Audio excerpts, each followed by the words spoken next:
Ang kwento ni Tomby. Ang kwentong ito ay hango sa totoong buhay. Mula ito sa isa nating tagapakinig na itago na lang natin sa pangalang Jmar. Taong 1949, probinsya ng Naga. Balikbayan si Jmar nang mangyari ito sa kanya. Galing ito sa syudad kung saan kinupkup siya ng tiyahin upang makapag-aral. Mahirap ang buhay ng pamilya ni Jmar noon. Kaya napagpasyahan ng ina na isama ito sa tiyahin upang maging katulong. 5 taon na rin ang nakalipas nang huling nakita ni Jmar ang ina at mga kapatid. Sabik itong masilayan muli ang pamilya at makwento ang mga nangyari sa loob ng ilang taon. Nagpaalam si Jmar na mananatili ng 1 linggo sa pamilya. Pumayag naman ng tiyahin. Habang umaandar ang bus, nadadaanan nito ang dating mga pinaglalaroan nila noong kabataan. Mga masasaya at hindi malilimutang pangyayari noon. Habang nagbabalik tanaw, may napansin si Jmar na isang balon. Ngunit bago niya pa ito mapagmasdan ng husto ay madaling nakaalis ang bus. Makalipas ang ilang minuto, huminto na ang sasakyan at nagbabaan na ang mga pasahero. Bitbit ang mga pasalubong, pumunta ito sa dating tahanan. Malugod naman siyang binati ng ina at mga kapatid. Napatingin si Jmar sa malaking larawan ng yumaong ama. Nalungkot ito at naisip na mas masaya siguro ang pamilya kung hindi lamang na aksidente ang ama at binawian ng buhay. Nang gabing yun, lumabas munang mag-isa si Jmar. Naalala ang mga panahong dito pa naninirahan at masayang panahon. Bagamat mabait naman ang tiyahin, hindi naman ikakaila ni Jmar na hindi niya ramdam na pamilya siya nito. Medyo mahirap mamuhay sa bahay na hindi mo matatawag na tahanan, kung saan buong araw kang pagod, ngunit walang pasasalamat na matatanggap. Dahil para sa kanila, palagi itong parte ng trabaho mo. Kaya naman nalungkot si Jmar na hindi siya maaaring manatili sa dating tahanan at kailangang makipagsapalaran at magtiis muna para sa kinabukasan. Hanggang sa napatigil sa pag-iisip si Jmar nang may makita na tumakbo sa gilid ng mga mata. Kagad siyang napatingin sa direksyong yon at nag-alala dahil akala niya ay may nanloob sa tahanan. Kagad nagmasid si Jmar at sinuri ng mabuti ang lugar. Makalipas ang ilang minuto, wala namang kakaiba. Inisip na lamang ni Jmar na guni-guni lamang niya ang nakita. Upang makasigurado, dinoble na lamang niya ang kandado ng tahanan. Kinabukasan, nakipagkwentuhan siya sa mga kapatid at nabanggit ang balon na nakita habang nakasakay sa sasakyan. Nga pala, ngayon ko lang nalaman na may balon pala dito sa bayan. Bagong gawa lang ba yun? Tanong ni Jmar. Balon?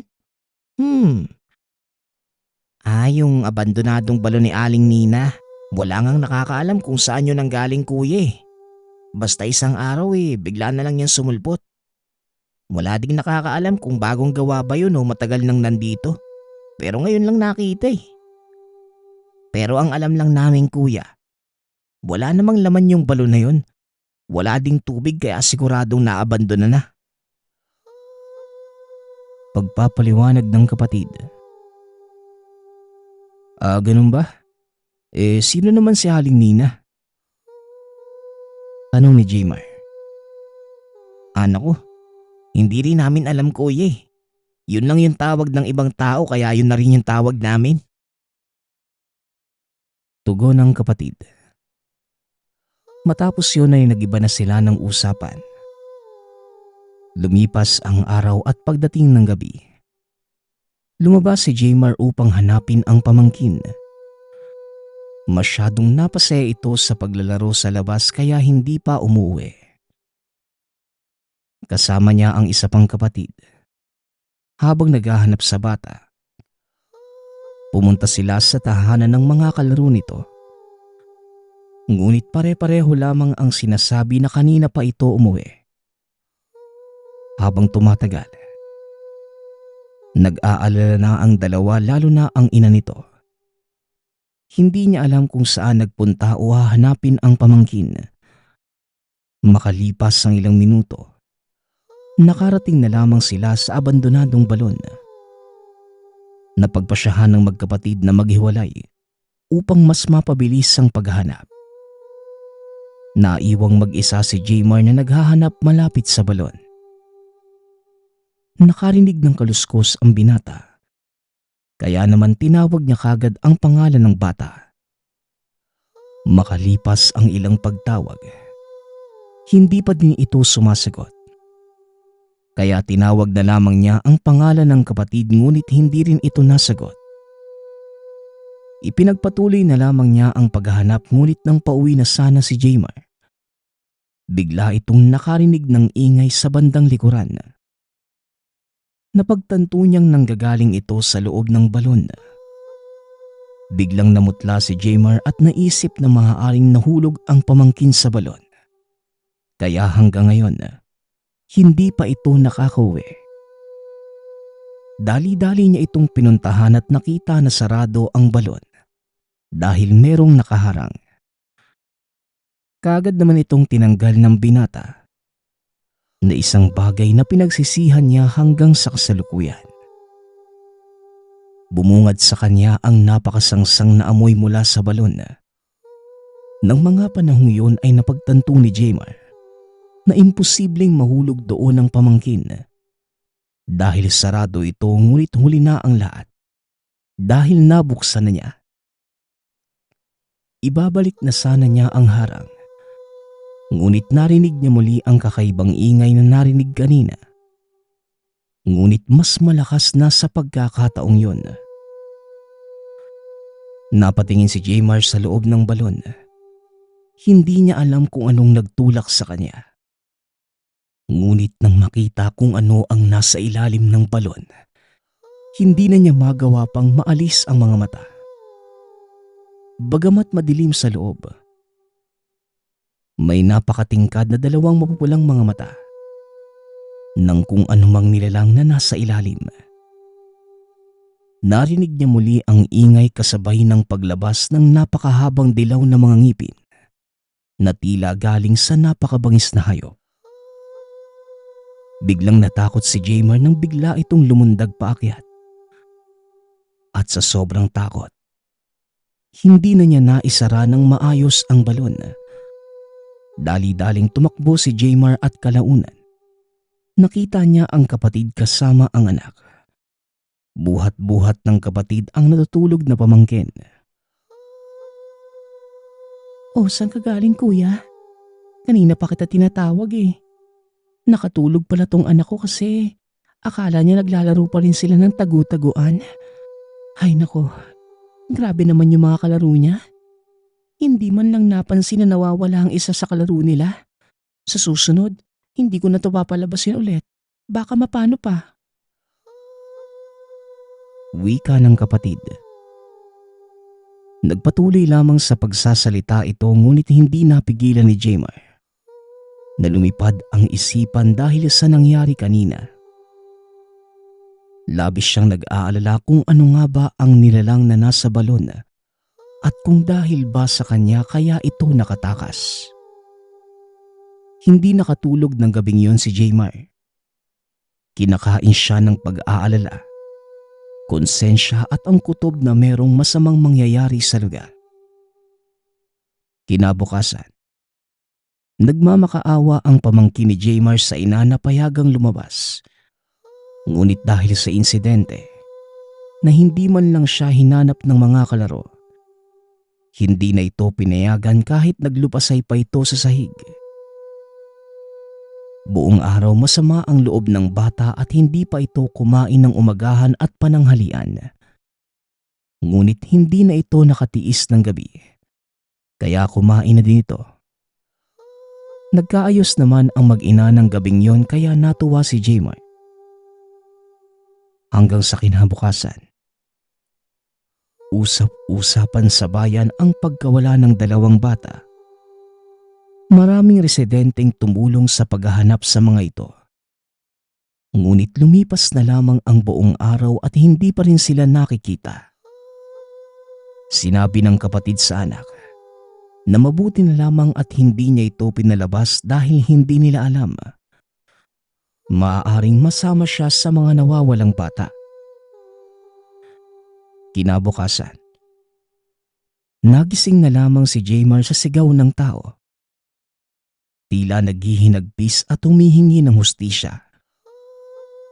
Kagad lumabas si Jmar upang alamin ang pangyayari at laking gulat nang makita sa bakuran ang bangkay ng dalawang bata. Noong una na pagbintangan ang kanilang pamilya sa nangyari, ngunit kalaunan, natagpuan ng ilang residente ang isang pinaghihinalaang aswang na napatay ng isa pang residente. Nakita nilang kinakain ng nilalang ang alagang hayop kaya nito pinaslang. Pare-pareho ang sinapit ng labi ng dalawang bata at ang bangkay ng hayop na nakita. Kaya naman pinagpasyahan ng mga residente na ito ang pumaslang sa dalawang paslit. Naging palaisipan sa ilang residente kung ano ang maaaring dahilan kung bakit nasa lupa nila Jmar ang mga labi. Ngunit kalaunan, inisip na lamang nila na maaaring dito sila nakaladkad ng elemento.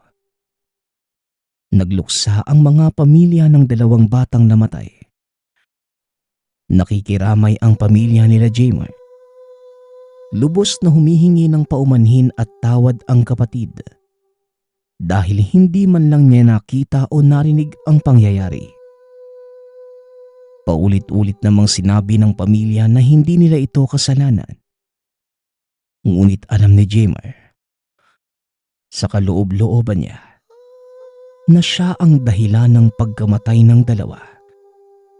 Dahil hindi niya naisara ng maayos ang abandonadong balon. Nakauwi na si Jmar sa tiyahin at mula noon, hindi na ito nagreklamo pa. Bagamat labis siyang nalulungkot na mawalay muli sa mga kapatid, nahihirapan siyang bumalik sa tahanan dahil palagi niyang maaalala ang sinapit ng dalawang inosenteng bata dahil sa kanyang kaduwagan at kapabayaan. Ang susunod nating kwento ay mula sa isa nating tagapakinig. Naitago na lang natin sa pangalang Adrian. Taong 2000. Probinsya ng Negros Oriental. Nung mga panahong ito, kasalukuyang nag-aaral ng sekundarya itong si Adrian. Paminsan-minsan ay tumutulong sa kanyang amang si Tony sa pangangalaga ng kanilang pataniman ng prutas. Ang lupaing ito ay hinabilin ng may-ari sa ama bago ito mamatay. Gamit ang kaalaman sa agrikultura, mas pinagyaman at pinalago ng pamilya ni Adrian ang lupain. Kung dati ay rambutan at durian lamang ang nakatanim doon, ngunit sa tulong ng pamahalaan, nagawang palawakin ni Tony ang lugar. Nakapagtanim na din sila ng kape, kakao at mga puno ng goma. Sila na ang pinakamalaking patanimang nagsusuplay ng prutas sa halos kabuuan ng Negros Oriental.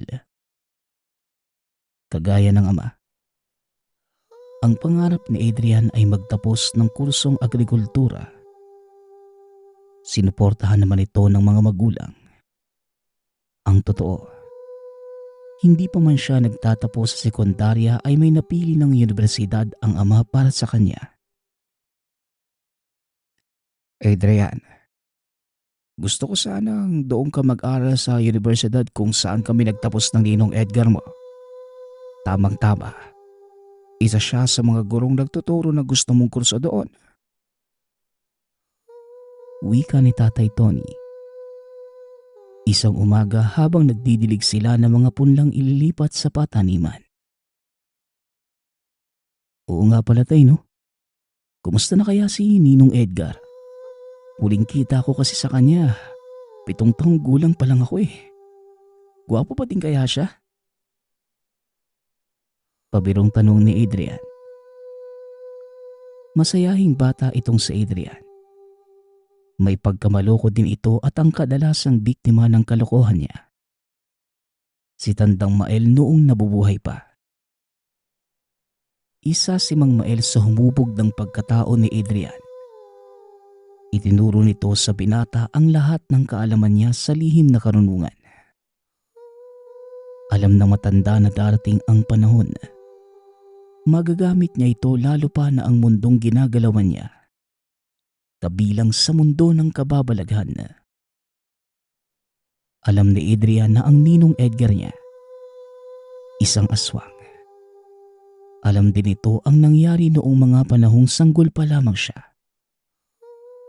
Minabuti ng mga magulang niya na ipaalam sa kanya ang lahat para hindi siya magulat pag dumating ang panahong makaharap niya ang mga nilalang hindi nakikita ng pangkaraniwang mga mata. Alam mo anak, hanga ako sa ninong Edgar mo eh. Siya na nga yata yung pinakamatapang na taong nakilala ko. Biruin mo. Nagawa niyang lampasan yung pagkagutom sa dugo ng tao. Oo, aswang siya. Pero kahit kailan, hindi siya tumikim ng dugo ng tao. Pagpapaliwanag ni Tatay Tony. Nang mga oras na yon, tumatak sa isipan ni Adrian na kakaibang tao ang ninong Edgar niya. Kaya naman halos hilahin niya ang mga buwan para makapagtapos na siya sa sekundarya at makapag-enroll na sa kolehiyo. Hanggang sa dumating na ang araw na pinakihintay ni Adrian. Sinamahan siya ng ama papunta sa universidad at sinalubong naman sila ni Ninong Edgar. Kagad namangha si Adrian nang makita niya ang ninong. Aba paring Tony, mabuti at maaga kayo nakarating. Unang araw ng enrollment ngayon kaya siguradong marami ang tao. Tara doon muna tayo sa kantin na makapagmerienda ng inaanak ko. Wika ni Edgar. Nakatitig lamang sa kanya si Adrian. Napansin naman niya ito kaya kagad niyang pinuna. Uy Adrian, huwag mo akong titigan ng ganyan. Mamaya malusaw ako niyan. Wika ni Ninong Edgar. Hindi lubos maisip ni Adrian na ang lalaking kaharap niya, isang aswang. Hindi nakikita sa panlabas nitong kaanyuan ang totoong katauhan. Hanggang sa biglang nagpaalam si Tatay Tony. Pupunta muna ito sa banyo. Nagkaroon ng pagkakataon ang binatang kausapin si Ninong Edgar. Ninong, ang tagal niyo pong hindi nakapunta sa amin 5 Pasko din ako walang regalo mula sa iyo Wika ni Adrian. Natawa naman si Ninong Edgar dahil hindi niya akalaing sa loob ng mahabang panahon hindi pa din nawawala ang kakulitan ng inaanak. Aba, naniningil ka ba? O sige, ayaw mo Adrian. Babawi ako sa iyo. Pasensya ka na Kailangan ko kasing hanapin ang sarili ko noon Pero ngayon, masasabi ko ng buong buo na ako. Nakita ko na kung anong silbi ko. Tugon ni Edgar. Medyo kumunot ang noo ni Adrian dahil napakalalim ng sinabi nito. Walang yan, Ninong. Makatang makata ka na. wika ni Adrian. Sumenyas naman si Edgar na hinaan lamang ang boses dahil pinagtitinginan sila ng lahat. Uy Adrian, huwag mong kakalimutan Guro ako dito. Kahit ninong mo ko aba, huwag lalaki ang ulo mo dahil ibabagsak talaga kita. Wika ni Edgar. Ngunit alam niya sa sarili niyang hindi lang pag-aaral sa kolehiyo ang pakay ni Tony. Dinala niya si Adrian kay Edgar upang magabayan ito. Lingid sa kaalaman ng binata ang dahilan ng lahat. Matapos makapag-enroll, kaagad na ding nagpaalam sina Tony. Pero bago pa man ito makalis ay muli niyang kinausap ang matalik na kaibigan. O Edgar, alam mong wala akong kakayanang pigilan ng maaaring mangyari sa inaanak mo pagdating ng panahon. Ikaw lamang ang nakakaalam kung ano ang dapat gawin. Dahil alam kong napagdaanan mo na ito noon. Wika ni Tatay Tony. Nilingon ni Edgar ang binata na nooy manghang-mangha na nag-iikot sa paligid ng universidad. Makakaasa ka pare. Pero alam mo, sa palagay ko mas makakabuti kung malalaman ng bata ang nangyari sa kanya 15 taon na ang nakakaraan. Tugon ni Edgar. Huminga ng malalim si Tatay Tony at muling tumugon. Sa palagay ko pare, hayaan na natin ang panahon ang maglantad ng sikretong ito sa kanya. Masakit para sa akin kung ako mismo magsasabi nito sa bata. Tugon ni Tatay Tony. Ang tinutukoy nila ay ang naganap kay Adrian noong mga panahong dinukot siya ng mga aswang. Dahil matapos nilang mailigtas ang bata, natuklasan ni Mang Mael na tinaniman ng sumpa ang kanilang anak. Ayon sa matanda, lalabas lamang ang kakayanan nito bilang aswang pag tumuntong siya sa tamang edad. Alam ni Edgar na mga oras na yon na wala siyang magagawa para tanggalin ito sa katawan ng sanggol na si Adrian. Dahil sa mura nitong katawan at espiritu, natatakot si Edgar na baka mapahamak ang bata. Ito din ang dahilan kung bakit siya lumayo.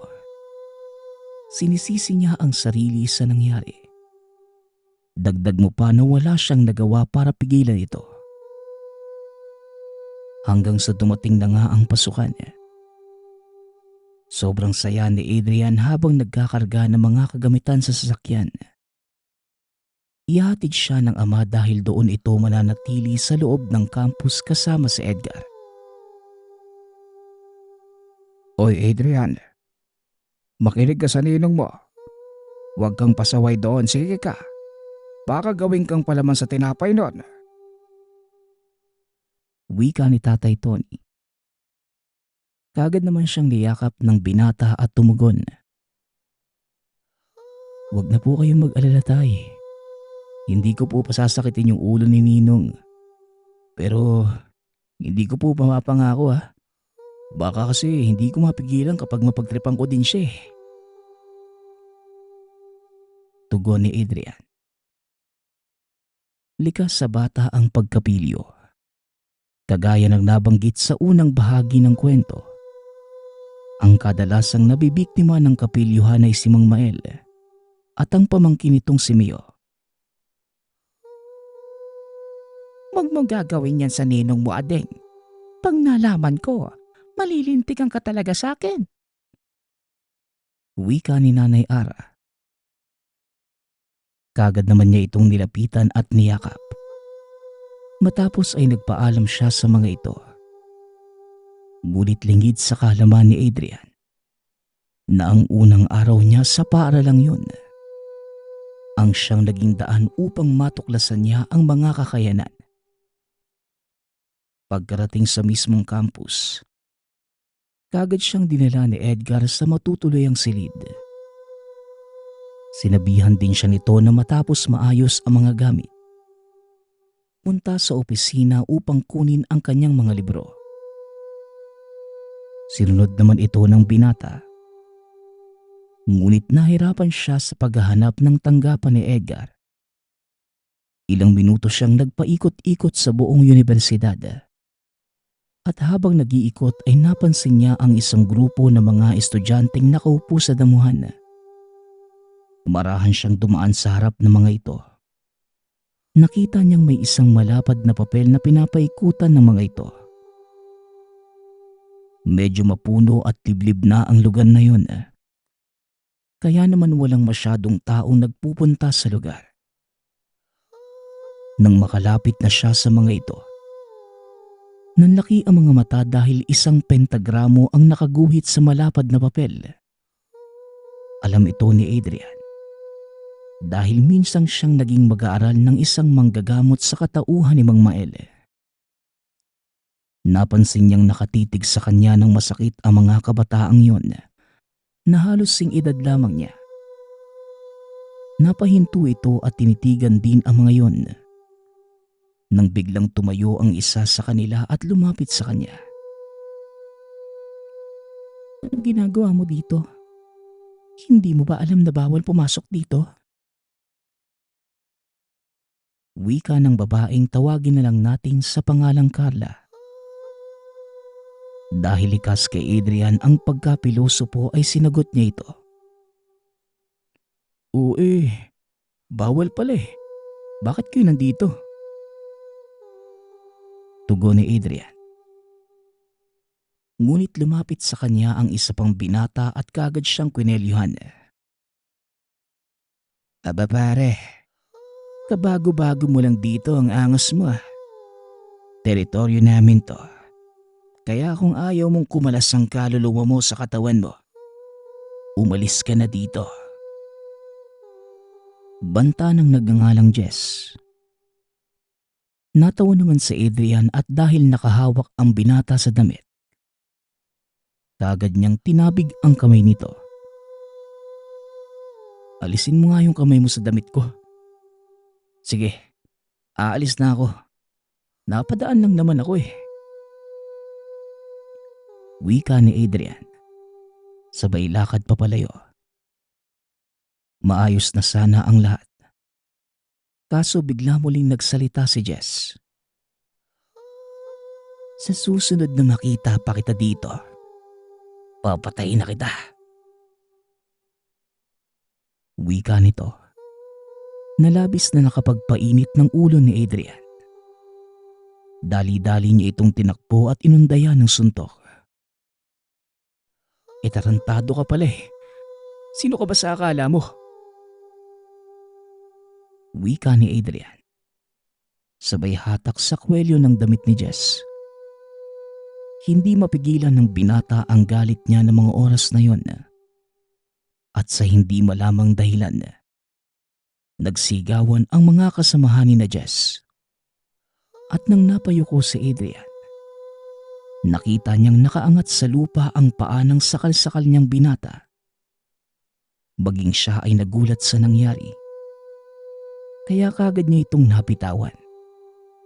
Dali-daling tumakbo at sa kalagitnaan ng pagtakbo, nakasalubong niya si Edgar. Oh, anong nangyari sa'yo? Di ba ang sabi ko pumunta ka sa opisina? Tanong ni Edgar. Kitang-kita nitong namumutla ang binata at halos hindi makapagsalita. Nang tignan ni Edgar ang pinagmula ni Adrian, dito niya nakita ang pangkat ni na Jess na humahabol sa kanya. Kaya naman pala eh. Hoy kayo dyan. Huwag kayong magkakamaling lumapit kung ayaw niyong makatikim sa akin ha. Wika ni Edgar. Kagad namang nagsipaglayuan ang mga ito. Ninong, may nangyari po kanina. Hindi ko po maipaliwanag eh. Nagulat din ako. Ewan ko kung namamalikmata lang ba ako. Talagang naiangat ko sa lupa yung isa sa kanila. Wika ni Adrian. Nanlaki ang mga mata ni Edgar sa narinig. Kaagad na hinila ang binata papunta sa opisina. Pagkarating doon, pinainom niya muna ito ng tubig para kumalma at naupo sa harapan ng binata. Sa palagay ko, oras na para malaman mo ang totoo eh. Alam kong maiintindihan ng tatay mo kung bakit ko sinasabi ito sa'yo. Wika ni Edgar. Walang pagdadalawang isip niyang sinabi ang nangyari kay Adrian. Hindi makapaniwala ang binata sa mga sinabi nito. Kaya dali-dali siyang lumabas ng silid. At sa paglipas ng panahon, unti-unti nang lumalantad ang totoong kakayanan ni Adrian bilang isang aswang. Isa na nga dito ay nang minsan siyang tumutulong sa mga kaklase sa kanilang gawain.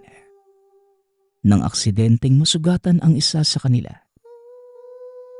Hindi malaman ni Adrian ang gagawin ng mga sandaling yun. Dahil pilit pumapasok sa pangamoy niya ang samyo ng sariwang dugo ng tao. Sa hindi maipaliwanag na kaganapan, tila nakaramdam siya ng biglang pagkagutom. Sakto namang patapos na ang klase ng mga oras na yon. Kaya kaagad na siyang dumiretso sa kantina para kumain.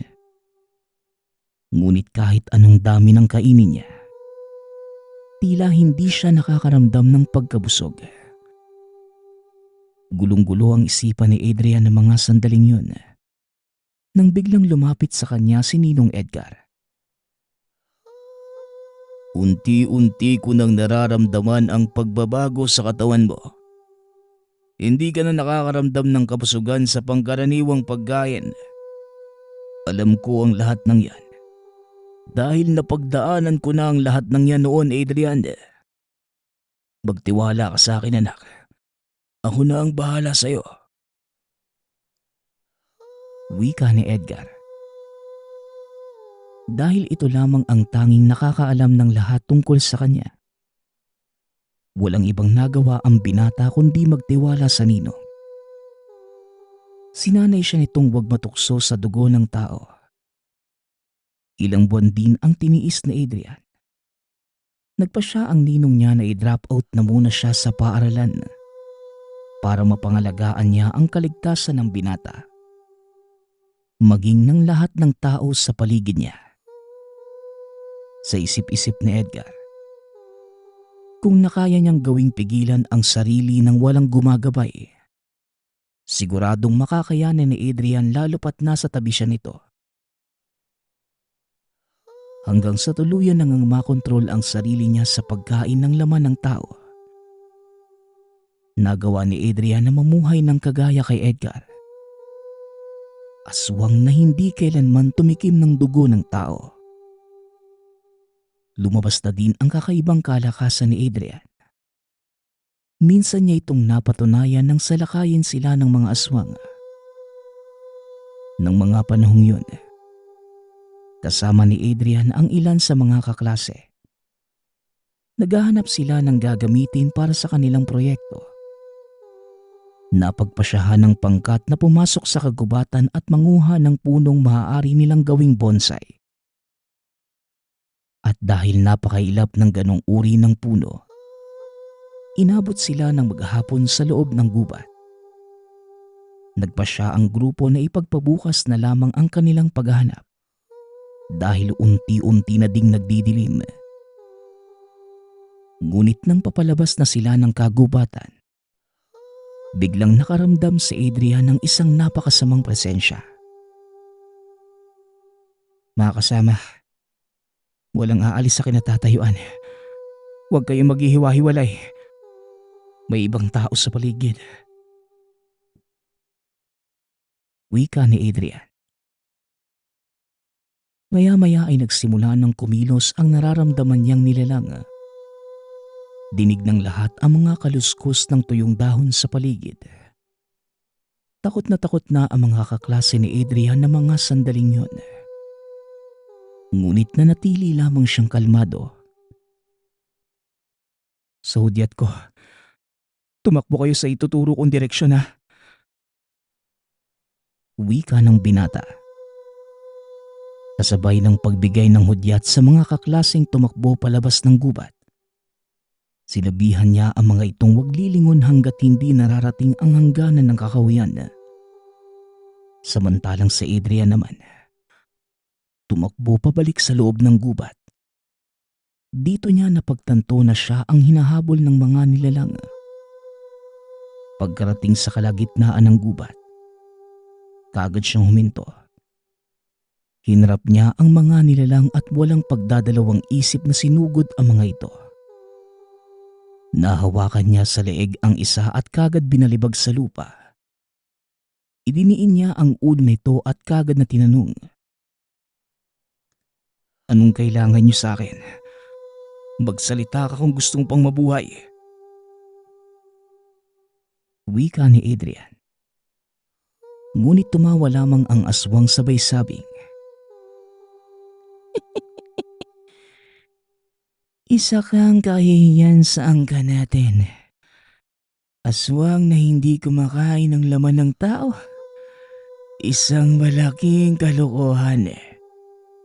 Hindi pa ba malinaw sa iyo ang pakay namin? Kamatayan niyo ni Edgar ang hangad ng pangkat ko." Wika nito sabay kawala sa pagkakadiin ni Adrian. Nang makawala ito, inundayan niya ng kalmot ang binata. Ngunit nailagan lang ito ni Adrian at gumanti ng isang malakas na suntok sa sikmura ng aswang. Napaatras ito at naduwal dahil sa lakas ng pagkakasuntok sa kanya. Muli itong sumugod at sa pagkakataong yun, may biglang sumapak sa kanya mula sa tabi. Nang masipat ni Adrian ang lalaking sumuntok, nakita niyang si Jess pala ito. "Sinasabi ko na nga ba isa ka din sa amin eh. Oh, huwag ka nang tumanggi dyan. Tapusin na natin to bago pa tayo maamoy ng mga kasamahan niya." Wika nito. Sabay na sumugod ang dalawa. Salitang pinagsasapak ang nilalang hanggang sa tila nalamog na ang buong katawan nito. Naglabas ng punyal si Jess at sinaksak sa leeg ang aswang, dahilan para tuluyan itong bawian ng buhay. Dali-dali na silang lumabas ng kagubatan at saktong paglabas nila, dumating ang mga kasamahan ng aswang. Ngunit hindi nila magawang lumampas sa kakahuyan. "Hanggang dyan na lang sila. Hindi na sila pwedeng umapak sa teritoryo ko. Nga pala, Jess ang pangalan ko. Sa susunod mag-iingat ka ha. Ikamusta mo na lang ako kay Manong Edgar." Wika ng binata at kagad ding umalis. Saktong nakalayo na ito nang bigla namang hatakin si Adrian ng isang nilalang papasok ng kagubatan. Pinagkakalmot siya nito at halos mawasak ang suot niyang damit. Kagad niya itong inundayan ng tadyak, dahilan para tumilapon ang nilalang at walang pagdadalawang isip na sinugod. Muli niya itong napatay. Matapos ay kagad siyang tumakbo papunta sa tinutuluyan ni Ninong Edgar. Ibinalita niya ang mga nangyari. Nang malaman ito ni Edgar, dali-dali itong nag-impake ng mga gamit at umalis. "Kailangan na nating lumayo sa lugar na ito, Adrian. Hindi na tayo ligtas dito. Bilisan mo. Hinding-hindi sila titigil hanggat malapit tayo sa isa't isa." Wika ni Edgar. Kagad nilang nilisan ang paaralang yun. Ayon kay Edgar, hindi titigil ang mga kalabang aswang hanggat hindi napapatay ang mga uri nilang hindi kumakain ng laman ng tao. Pinili ni Edgar na ihatid pa uwi ng tahanan sa Adrian at muli itong nagpakalayo-layo.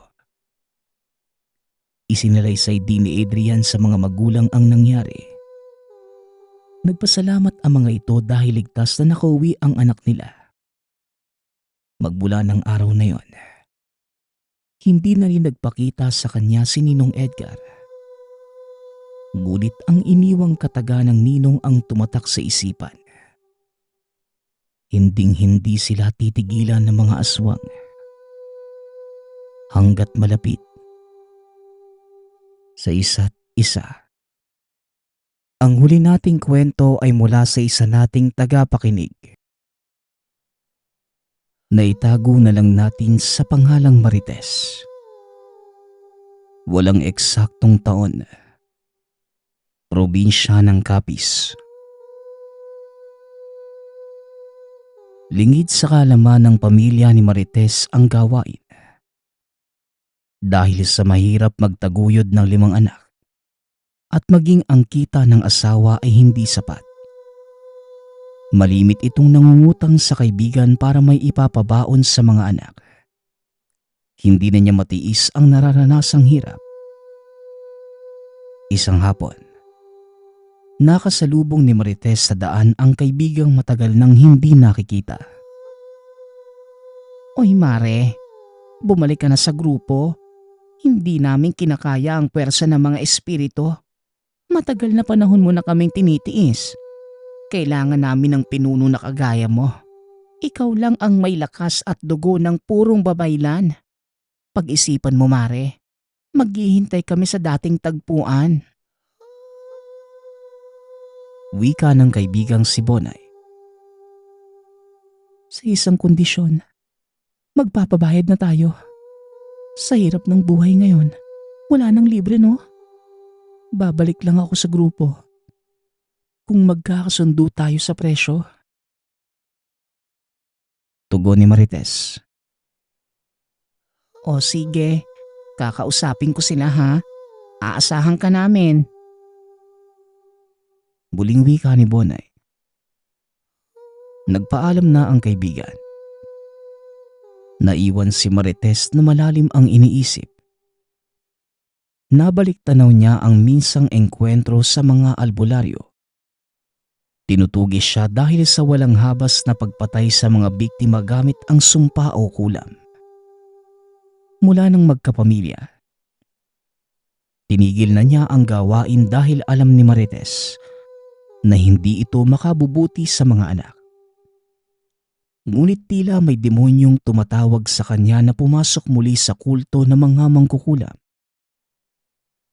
Dala ng kahirapan ng buhay, hindi na nakapag-isip ng tama si Marites. Pagsapit ng 6:00 ng gabi, pinuntahan niya ang kuweba kung saan nila ginagawa ang demonyong panunumpa.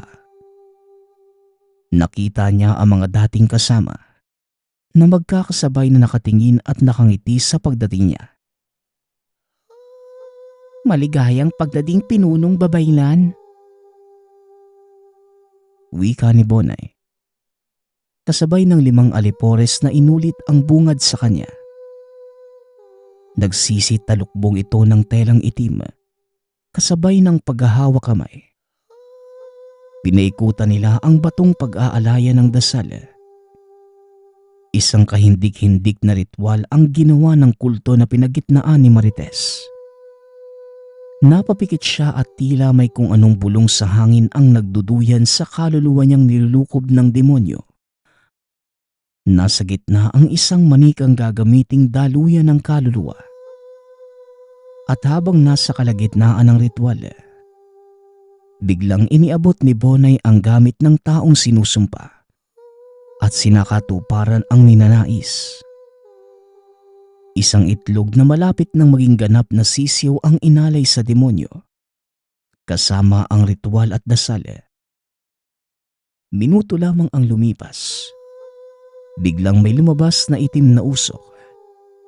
Indikasyon na tinanggap ng demonyo ang alay. Halos mabuwal ang pinuno sa pagkaubos ng lakas. Sa unang pagkakataon sa ilang taong pagpapahinga, ngayon niya muling naramdaman ang pilit kinakalimutang kapangyarihan. Pinuno, ganap na ang ritual. Naghihintay na sa labas ang magbabayad ng serbisyo natin. Ikaw na ang bahalang magparte. Wika ni Bonay. Ngayon lang kami katanggap ng bayad kaya nababahala ako. Sa mga kagaya nating nakikipaglaban sa mga espiritu. Naway hindi tayo madaig ng kung anong demonyo at sana hindi tayo lukubin ng gaba. Wika ng isa pa sa mga kasamahang si Desa. Hating gabi na nang nakauwi si Marites. Habang papasok ng tahanan, biglang humangi ng malakas. Nakaramdam ito ng lamig na kumukurot sa balat. Umihip si Marites sa hangin ng pamproteksyon para sa kanya at pamilya. Ma? Ma? Gising po, bakit dito po kayo natutulog? Hindi ka po pumasok sa loob? Tanong ni Reno. Nang makita ang ina na nakatulog sa labas ng tahanan. Umaga na pala. Napagod lang ako na kagabi.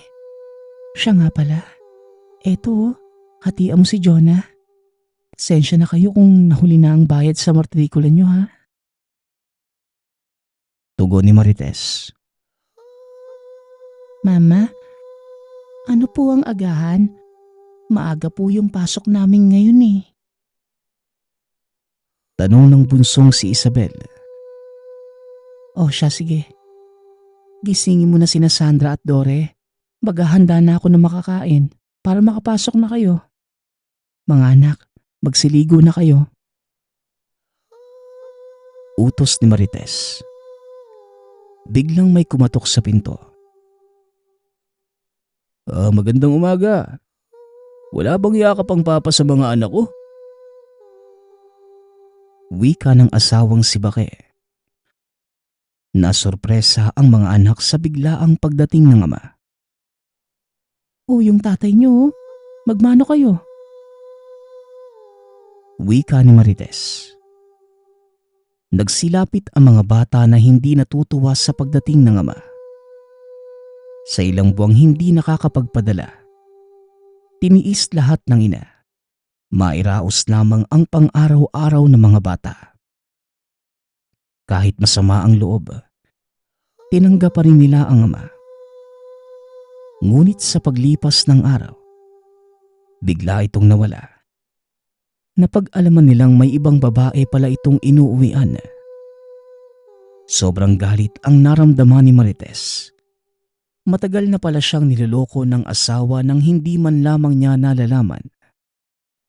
Hindi na ito nagdalawang isip na ialay ang kaluluwa ng asawa sa demonyo. Walang pakundangan na piniling patayin ito sa pamamagitan ng kulam. Natagpuan na lamang itong patay sa bahay ng Kalaguyo. Halos lumuwa ang mga bituka sa bibig. Mama, ano pong nangyari kay Papa? Bakit po ganun? Sino ang gumawa nun sa kanya? Tanong ni Dore. Demonyo lamang ang may kakayanang gumawa nun sa tatay ninyo.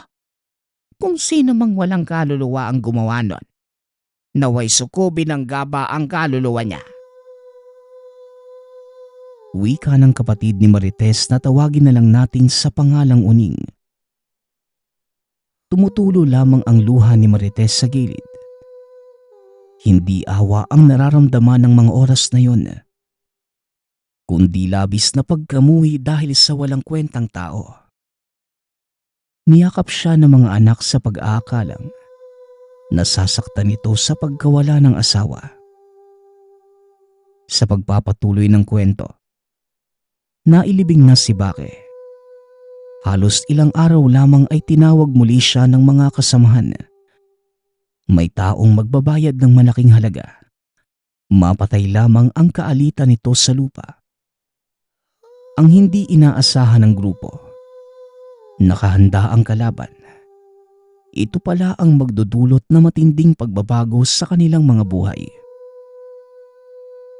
Pinuno, handa na po ang mga alay.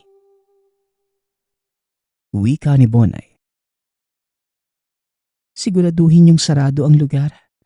Semana Santa bukas. Maraming ligaw na nilang ang manggagambala pag hindi tayo naging alerto. Tugon ni Marites. Nag-ihip si Bonay ng dasal pang proteksyon sa paligid ng pinuno. Nagsimula itong magsambit ng kung anong mga kataga, udyat ng panimula ng kanilang ritual. Biglang may kung anong mabigat na presensya silang naramdaman. Isa sa mga kasama ang biglang nanginig at nangisay, kasabay ng paglabas ng maitim na usok sa bibig, ilong, maging sa mga mata. Natatakot man sa nangyayari, walang nagawa ang pinuno kundi ipagpatuloy ang ginagawa. Batid nitong hindi maaaring putulin ang ritual. Dahil kung magkaganon, ang naumpisahan na hindi natapos ay babalik sa kanila at maaaring ikamatay nilang lahat. Mga kasama, huwag kayong panghihinaan ng loob. Kaya natin ito. Kumapit lang kayo at itataas natin ang dunga ng pinuno. Wika ni Bonay.